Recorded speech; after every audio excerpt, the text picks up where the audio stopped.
3h56, um invasor consegue abrir com um chute a porta de vidro que dá acesso à antessala do gabinete presidencial.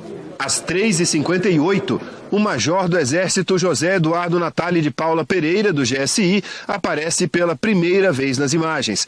Ele está no terceiro andar, próximo ao gabinete do presidente da República. Ele conversa, cumprimenta e dá água para os vândalos. Essa é uma das imagens que já haviam sido divulgadas. Às 4h11 da tarde, Natali volta a aparecer nas imagens conversando com invasores e não toma nenhuma atitude no sentido de prender os vândalos. 1 minuto depois, um invasor circula pelo corredor do terceiro andar, que abriga o raro relógio feito por Baltazar Martinot. Mais cedo, o invasor já havia derrubado o relógio, mas outro o joga novamente no chão, causando mais dano. E poucos segundos depois, o major Natali chega a esse local e conversa com outros invasores que não aparecem nas imagens. Nessa hora, outro homem chega empurrando um carrinho com várias garrafas de água e um balde de gelo. Em pouco tempo, o móvel que abrigava o raro relógio presenteado ao governo brasileiro se torna abrigo de diversas garrafas e pertences dos vândalos. Às 4h18, pela primeira vez, os vídeos mostram o então ministro do GSI, Gonçalves Dias, dentro do Palácio do Planalto. Uma câmera mostra a porta do elevador abrindo no terceiro andar e G. Dias, como é conhecido, dentro falando ao celular. Ao ver os invasores, o então ministro aperta um botão e a porta fecha e ele desce de volta ao térreo. A cena ocorre 20 minutos depois do major Natali ter oferecido água aos manifestantes. Em depoimento na última sexta-feira, Gonçalves Dias disse que não presenciou o momento em que o major Natali entregou a água a um invasor e que, se tivesse visto, teria prendido o militar. Meia hora depois, o major José Eduardo Natali aparece no terceiro andar com os golpistas e apontando para a escada como se estivesse indicando para eles descerem. Ele fala com um deles e aponta para a escada. Esse homem dá um chute na porta. Ele entra em frente ao manifestante querendo parar o homem, que o empurra levemente e consegue entrar na outra sala. Natali volta, tira algumas pessoas e fecha a porta. Um manifestante pega um extintor de incêndio na frente de Natali e vai embora. Ele vai na mesma direção. Pouco antes, uma equipe da Polícia Militar é vista dispersando uma parte da multidão em um dos corredores do terceiro andar. Esse homem de camisa cinza, sem farda, é o coronel Vanderly Batista da Silva Júnior. À época, ele era diretor adjunto de segurança presidencial do GSI. No mesmo momento, em outro local, o general volta ao terceiro andar. Ele mexe numa fita de isolamento, olha o chão sujo, verifica se as portas estão trancadas. Em seguida, G. Dias encontra um grupo de vândalos em uma sala próxima ao gabinete do presidente da República. O general, o major Natali e outros agentes do GSI conduzem as pessoas para a saída, apontando o segundo andar. No depoimento que deu à Polícia Federal, G. Dias disse que não prendeu os invasores porque eles seriam detidos no segundo andar tão logo descessem. No momento em que G. Dias diz que os invasores estariam sendo presos, o Salão Nobre do Palácio do Planalto, que fica no segundo andar, estava tomado por criminosos que circulavam tranquilamente. Entravam e saíam pelos vidros quebrados sem serem detidos. Só mais de 1 hora depois de G. Dias ter mandado os invasores descerem para o segundo andar, que é possível ver policiais militares conduzindo os invasores presos para fora do palácio. Às 6h22 da tarde, o general G. Dias aparece conversando com assessores no mezanino do palácio e apontando o Salão Nobre. Lá embaixo, golpistas continuam sendo conduzidos pela polícia, presos. Capelli alegou que o governo não tinha divulgado essas imagens antes, nem a presença de G. Dias no Planalto durante os ataques, por uma questão de sigilo e de... Tá. Eu quero, tá bem ruim aqui o telão, né, para a gente poder acompanhar passo a passo as imagens, mas antes de falar do Natali, que na verdade foi a primeira parte do vídeo, eu vou começar na segunda parte, que é exatamente quando o senhor aparece no vídeo, ministro. O senhor aparece no vídeo chegando lá, agora tá difícil o vídeo, né, por volta das 16 horas... Na verdade, está aí a chegada sua e o senhor chega primeiramente no elevador. Em um determinado momento do vídeo, o senhor está, o que parece ali no terceiro ou no quarto andar, já fazendo menção de fato para as pessoas descerem, não é? E aí, inclusive, aponta em algum momento ali a escada. Por que naquele momento e nessa imagem, de uma forma muito clara, a gente não vê uma ação, digamos, mais enérgica da sua parte, né? O senhor está ali com uma certa tranquilidade, digamos assim. Então, você está ali, manda o pessoal descer, o senhor vê na porta, fecha novamente. Por que o senhor adotou essa tranquilidade? Por que naquele momento o senhor não deu ordem de prisão exatamente ali onde o senhor estava, naquele piso, não é? Naquele andar, que é o que me parece terceiro ou quarto andar? Boa pergunta, senadora. Eu fui treinado a minha vida toda para, em momentos de crise, em momentos difíceis da nossa vida, gerenciar as crises. A senhora não gerencia uma crise apagando fogo, jogando gasolina. A senhora gerencia as crises conversando com a pessoa e retirando as pessoas. Nesse processo do plano escuro, do Planalto, a senhora tem regras de engajamento. Aliás, eu acho que a senhora tinha que pedir para o Gabinete de Segurança Institucional, que logicamente ela é restrita, as regras de engajamento. Porque a senhora vai ter noção que há necessidade do emprego parcelado da força. Nesse emprego parcelado da força, você realiza as prisões quando são necessárias. Nós estamos trabalhando numa área, num prédio de 36 mil metros quadrados. No início das operações, nós estávamos com 135 homens. Solicitamos mais. O primeiro reforço, ele chegou às 15h40. O segundo reforço, ele chegou às 16h40. O terceiro reforço, ele chegou às 17h10. Então, a senhora veja o seguinte, no início não dava para fazer as prisões. E nós tínhamos que, na realidade, gerenciar aquela crise e retirar, evacuar as pessoas o máximo possível para que não houvesse depredações. E também gerenciar isso daí para não houvesse mortos nem feridos. Então não adiantava sair batendo nas pessoas.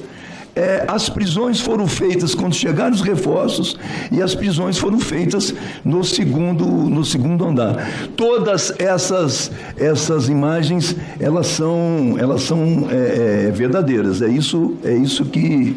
E elas foram distribuídas para vários órgãos.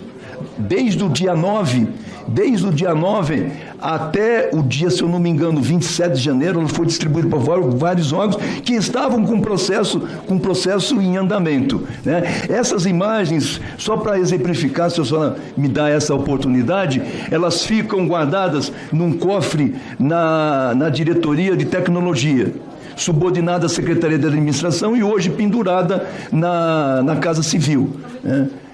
O Gabinete de Segurança Institucional, na realidade, ele não pega as imagens da mão dele, ela fica arquivada ali. E, se eu não me engano, ela tem duração no drive da diretoria de 13, 14 dias. Eu não sei se eu respondi, por favor. Na verdade, em uma das imagens, o senhor aparece, aí eu queria até que o senhor me explicasse, mexendo ali na porta. E aí parece, nossa, num primeiro momento, eu queria que o senhor explicasse, parece que uma certa omissão. O senhor estava abrindo a porta ou o senhor estava fechando a porta? Então, o que era aquilo ali? A imagem aparece, eu saindo do segundo andar, indo para o segundo, subindo a escada. Passo pela porta de vidro. Aquela porta inicial que eu mexo nela é a porta de entrada da sala do ajudante de ordens. Saio dali e passo a segunda porta de vidro. A sala contígua àquela porta de vidro é uma sala de reuniões do presidente da República. Como ele estava aberto, eu entrei, porque no fundo eu escutei vozes. Lá no fundo tinha 3 pessoas, uma senhora de idade, uma moça jovem e um rapaz visivelmente, aparentemente drogado, que quis entrar em luta corporal comigo. Eu os tirei, passei pela porta de vidro e indiquei a saída para o segundo andar. O rapaz, ele virou as costas, ele saiu basicamente no Contas e Multi. Vieram, mas se eu não me engano, 4 pessoas que foram indicadas para descer. Nesse corredor, nós temos três câmaras. Uma que foca a entrada da sala dos ajudantes de ordem, a outra que foca o elevador e a terceira que foca a sala de audiências que fica no final do corredor. Microfone. Obrigado, presidente. Então, eu não sei se eu respondi. Em uma das imagens também, eu queria até que fosse, porque essa eu fiz questão de ir e voltar, né? Que é do Major Natali, que, aliás, o Major Natali, ele foi uma das pessoas que foi nomeadas pelo Penteado, né? Nessa, veja, a imagem lá, eu queria que você olhasse para mim, porque na reportagem eles dizem que ele estaria distribuindo água. Eu não vi água na mão dele ali. Inclusive pedi para passar várias vezes. E ele sai. Mas lá atrás também, numa imagem, deputado, que o senhor cita, ele vem com um carrinho de água. Tem um manifestante que entra com um carrinho de água, né? Que também está em um dos momentos da imagem. Quer dizer, tem alguém da manifestação, eu não sei se tem essa imagem aí, alguém pode, se vocês puderem colocar para mim, vem alguém com um carrinho de água entrando no palácio, e temos essa outra imagem, que é quando ele entra, ele estava dando água, ele estava dando mesmo apoio, porque tem um outro momento onde ele também tenta impedir, não é, a entrada dos manifestantes, inclusive ele é derrubado e essas pessoas de fato acessam. Ele dava água, ele estava servindo ali os manifestantes?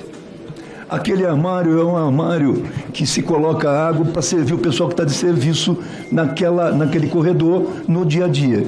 O carrinho que fica no final do corredor, e naquele corredor só tem a escada de contra-incêndio, é a cozinha.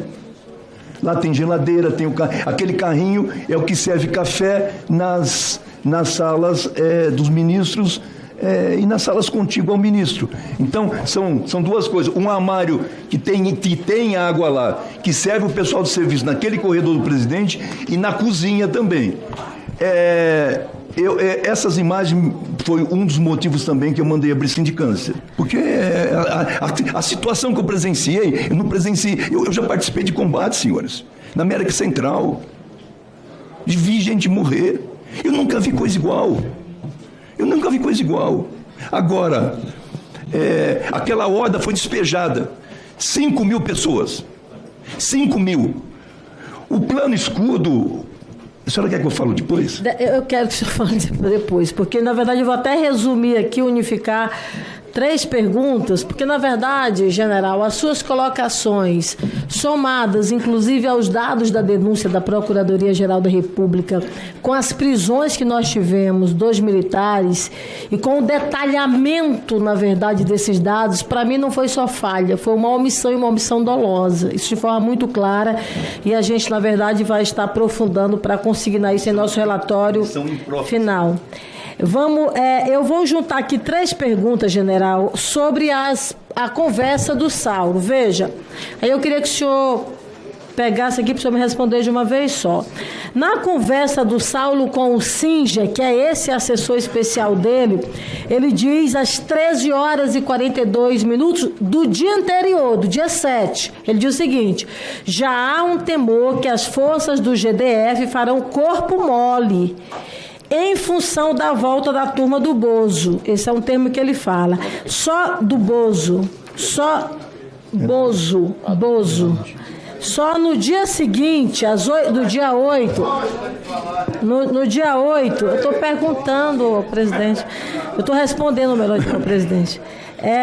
No dia 8, às 13h45, ou seja, só no dia da manifestação, às 13h45, ele passa uma mensagem para o senhor e diz o seguinte: há o sentimento entre os manifestantes de que as forças de segurança do DF e o Exército Brasileiro não irão confrontá-lo. Ele já sabia no dia anterior, conversou com o assessor, só no dia seguinte ele diz e continua.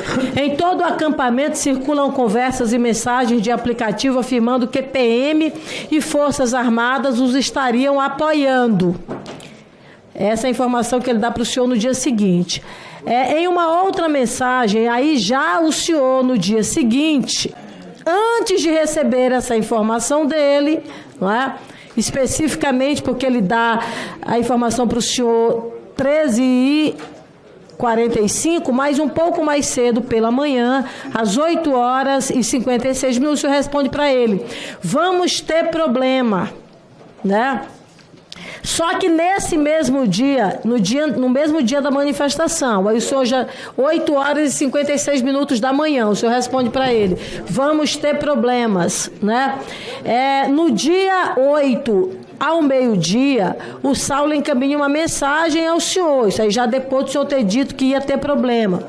Aí ele fala sobre essa animosidade. Pessoal do QG deve iniciar deslocamento às 13 horas para a esplanada. Ânimo pacífico entre a maioria, mas houve relatos de pessoas que se diziam armadas. Aí ele coloca em monitoramento. Ou seja, ele dá para o senhor informações meio truncadas. Em algum momento ele diz que tem ânimo pacífico, mas tem também informação de que pessoas se diziam armadas. Eu queria que o senhor me colocasse aqui de uma forma muito clara. Como se deu essa conversa de posse de todas essas informações com o seu secretário executivo? Porque o senhor relata, por exemplo, que ligou para o seu secretário executivo, que era o número 2 do GSI, e ele falou que estaria, na verdade, tudo tranquilo, não é? Não havia, inclusive, necessidade de o senhor ir até ao Palácio do Planalto. Eu queria que o senhor me explicasse um pouquinho como é que se deu essa sua conversa com o Penteado, o que o senhor tinha de acúmulo de informações até o presente momento, e também nos dissesse como deu a sua conversa com a Coronel Cíntia, que pelas informações, inclusive do seu depoimento na Câmara, ela também teria lhe dito que havia um certo clima pacífico ali naquele momento, ainda da manhã do dia 8. Então me explique como é que se deu essa sua conversa, tanto com o Penteado quanto com a Cíntia. Eu juntei tudo para a gente ganhar um pouco mais de tempo, a gente tem vários colegas que também querem perguntar. Essas informações passadas pelo Saulo, elas realmente são verdadeiras. O Saulo telefonou na parte da manhã, explanando a preocupação dele com a manifestação.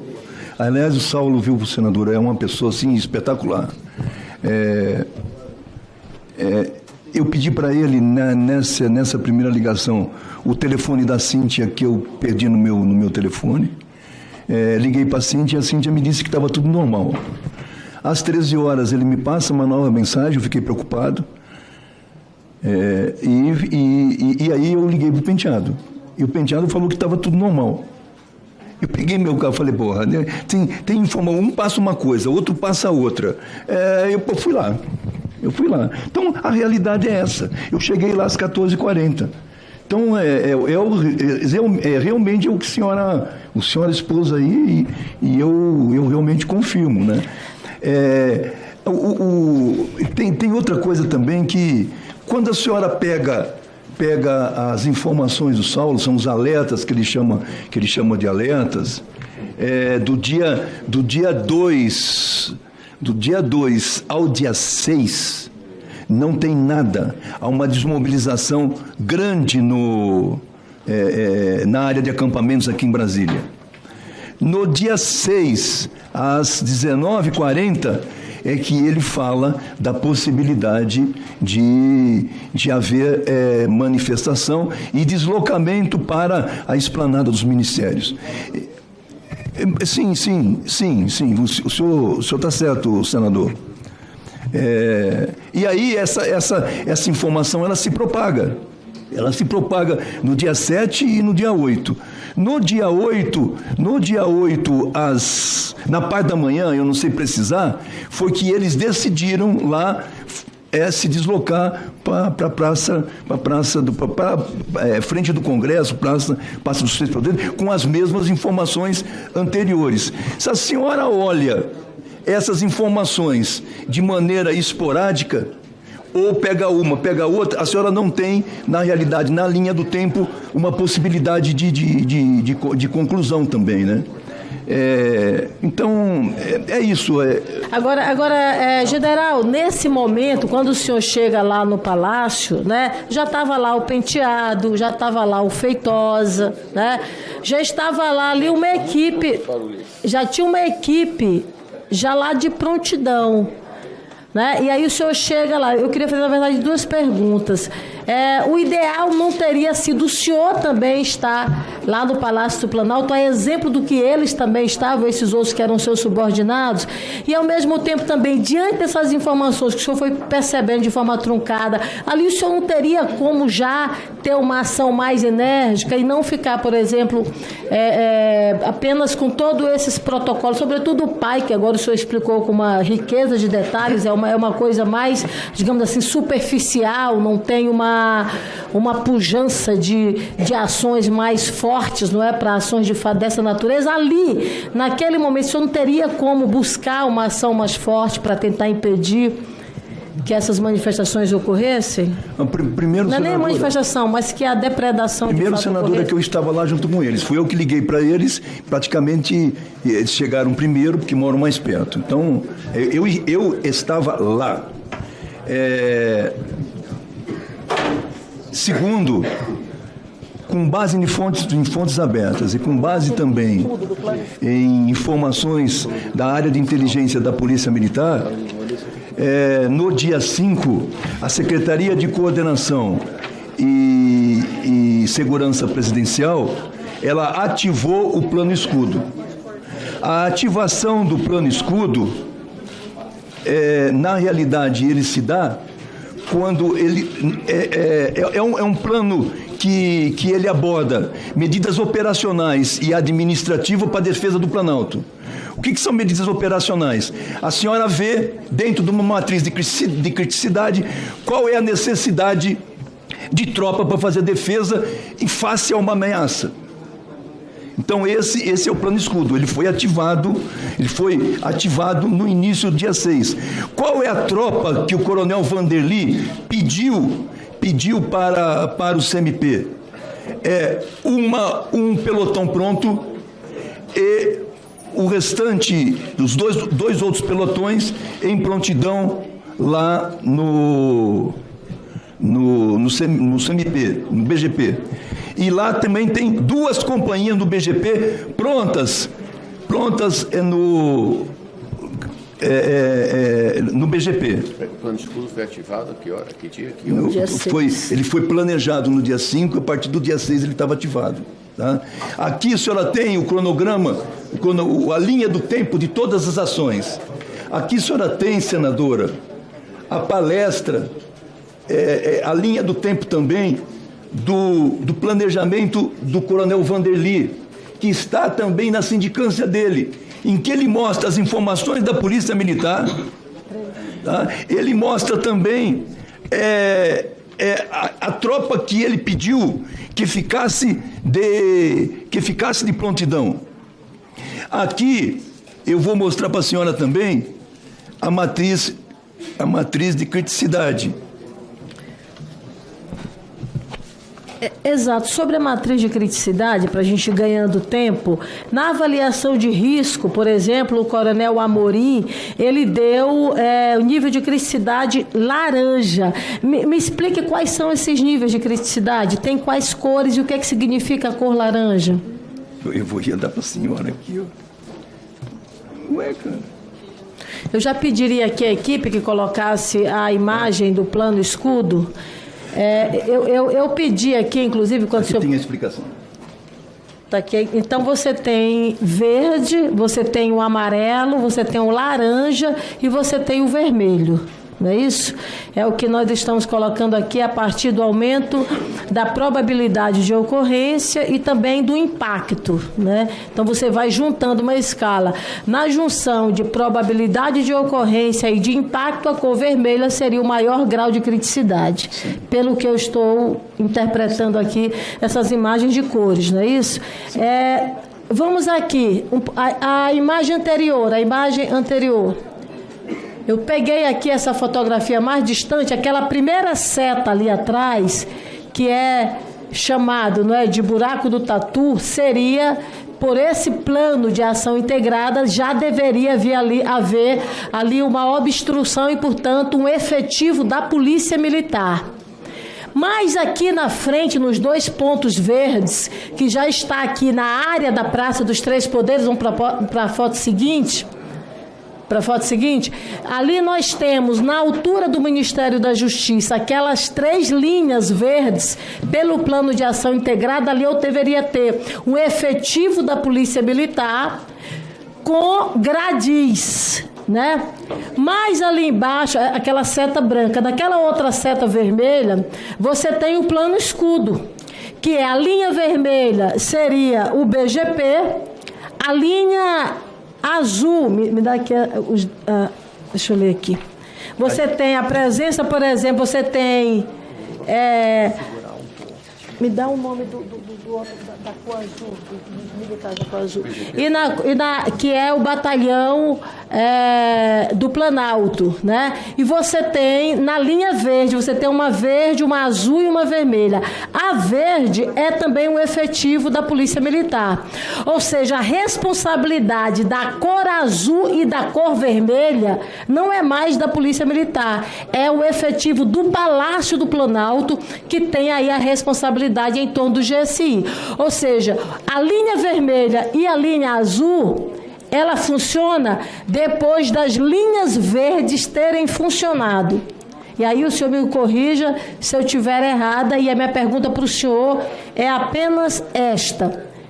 Se as linhas verdes, aonde tem o efetivo da Polícia Militar, não funcionam, há possibilidade de ter uma efetividade, mesmo que houvesse uma dobra, ou mesmo que houvesse todo o efetivo ordinário, por parte do Palácio do Planalto, na linha azul e na linha verde, ela teria de fato efetividade se essas anteriores falhassem, se essas anteriores de fato não tivessem o efetivo da Polícia Militar? Me responda. Boa pergunta. A senhora me dá aqui a senhora deixou de a senhora deixou de falar a branca. Ainda tem a branca, de tem fato. A branca. São 4 linhas, é verdade. Branca, verde, Polícia Militar, a azul da Coordenadoria de Segurança de Instalações e a vermelha do BGP. Essas linhas, logicamente, elas andam no contorno do prédio de acordo com a possibilidade dos invasores abordar o prédio. O plano escudo, ele na sua... Isso aí tudo faz parte do plano escudo? Faz. Esse é o conceito de operação. No conceito da operação, você tem 4 linhas de contenção, 4 linhas de defesa. Esse é o conceito de operação dele. O plano escudo, na realidade, ele engloba polícia militar, polícia... agentes de segurança da Coordenadoria Geral de Instalações e do BGP. No plano escudo, senadora, a senhora tem um Batalhão de Guarda Presidencial. Batalhão de Guarda Presidencial. Ele está lá dentro do Palácio. Não. Ele fica no CMU e ele é o pessoal que tira ele reveza o BGP e o RCG, tira serviço em todos os palácios. Obrigado, senador. É que eu não estou acostumado como o senhor, porque o senhor é uma... Ô, senador, a semelhança às vezes não é mera coincidência, né? Eu queria que o senhor me explicasse. A minha pergunta é essa. Esse é o conceito da operação. O que a senhora falou é o conceito da operação. O plano escudo, ele prevê, de acordo com a análise de criticidade, o emprego de um pelotão a um batalhão. O batalhão, a senhora gira em torno de 400 a 500 homens, dependendo da unidade. Eu sou sincero para a senhora, mesmo que se colocasse o efetivo máximo de um batalhão aí previsto no plano escudo do Planalto, mesmo que se colocasse com 5.000 manifestantes, a horda sendo despejada lá, só se a senhora utilizasse munição real, que a senhora conteria isso daí. É triste dizer isso, mas é realidade. É isso, senador. Certo. Então vamos lá, gente. Aí vejam só. Na foto anterior, para a gente só pegar o raciocínio aqui, na foto anterior, a gente teria então que ter, lá desde o primeiro momento, né, do chamado buraco do Tatu, já um efetivo da Polícia Militar. Aqui na frente você deveria ter um efetivo com gradis, depois uma outra interrupção no alto do MJ, uma outra ali já teria que ter 3 gradis e 3 efetivos da Polícia Militar. Lá na frente, um outro efetivo da Polícia Militar. O general diz que o plano escudo, ele foi feito no dia 5 e ele foi efetivado, ou seja, foi dado o sinal para que ficasse em sistema permanente de alerta a partir do dia 6.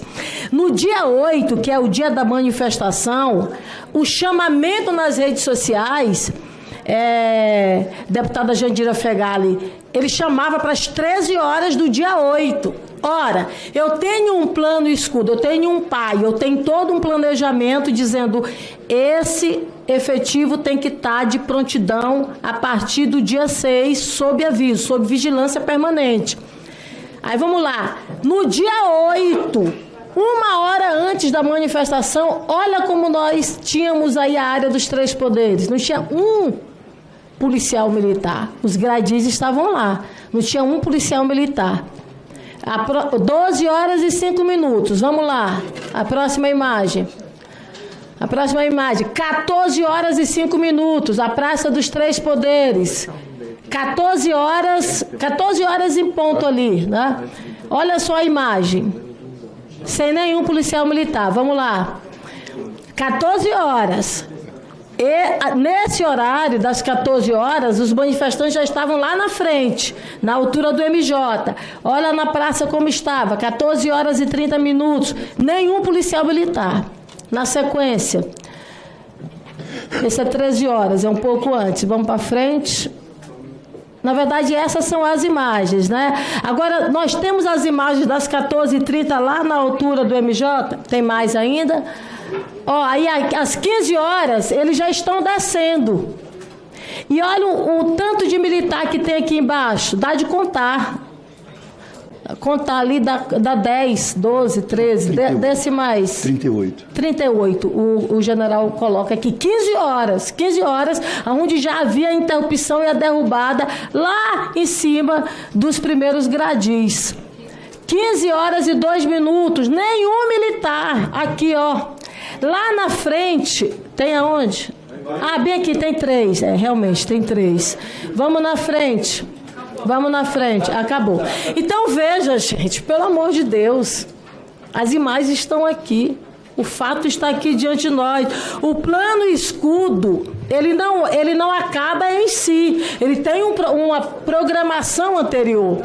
A Polícia Militar do DF, é por isso que ela é mantida por recurso federal, porque essa parte, 23 milhões de reais, porque esta parte, na verdade, das etapas da guarda, da área dos 3 poderes, ela é previamente ancorada pela Polícia Militar, sob pena de ocorrer o que ocorreu e que o Brasil inteiro, na verdade, acompanhou.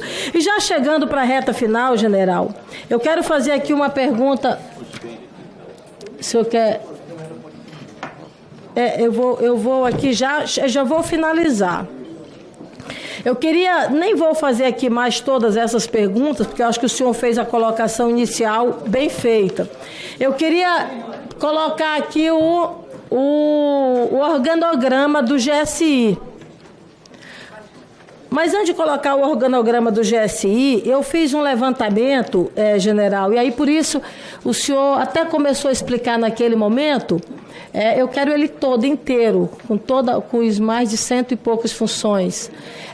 General, antes de eu falar aqui do organograma, eu fiz um levantamento comparando, por exemplo, governos antagônicos, não é? Governos que não têm um alinhamento. Por exemplo, o governo FHC para o governo do Lula. O governo, nem comparei Lula com a Dilma, mas eu peguei o governo da Dilma com o governo do Temer. Pegamos o governo do Temer com o governo do Bolsonaro, né? E aí, então, o governo do Bolsonaro com o governo do presidente Lula.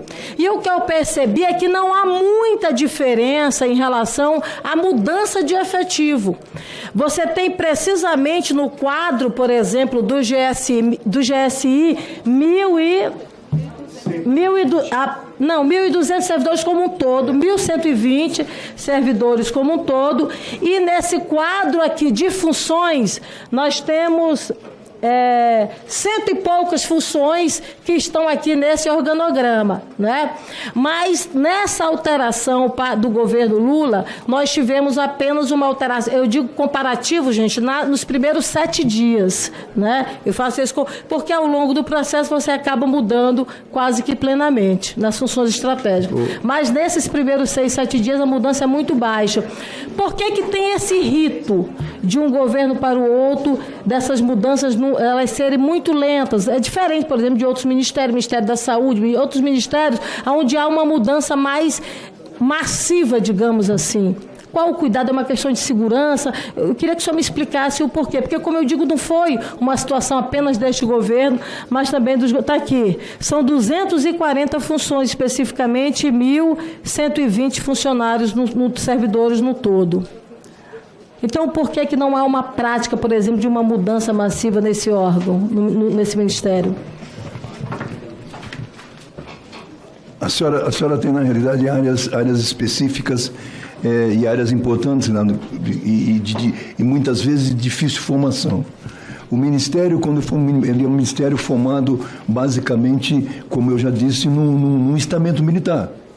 Então, a maior parte dos componentes do Ministério, eles são militares.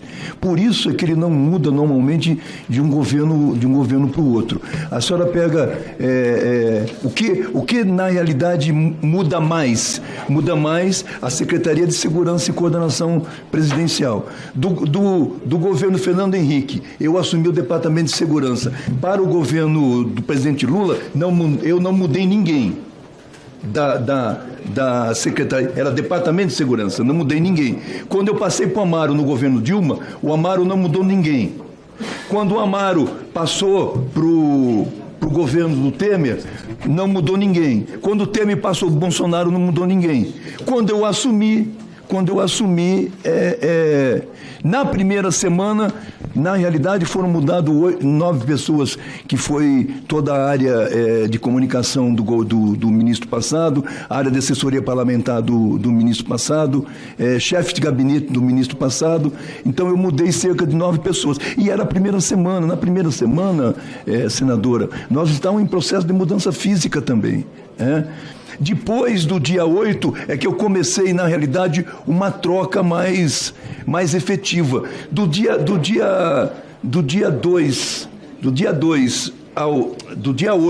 ao dia 19 de abril, eu mudei cerca de 250 pessoas. Agora veja o seguinte, de onde que eu mudei, senadora? Eu mudei da Secretaria de Segurança e Coordenação. Por quê?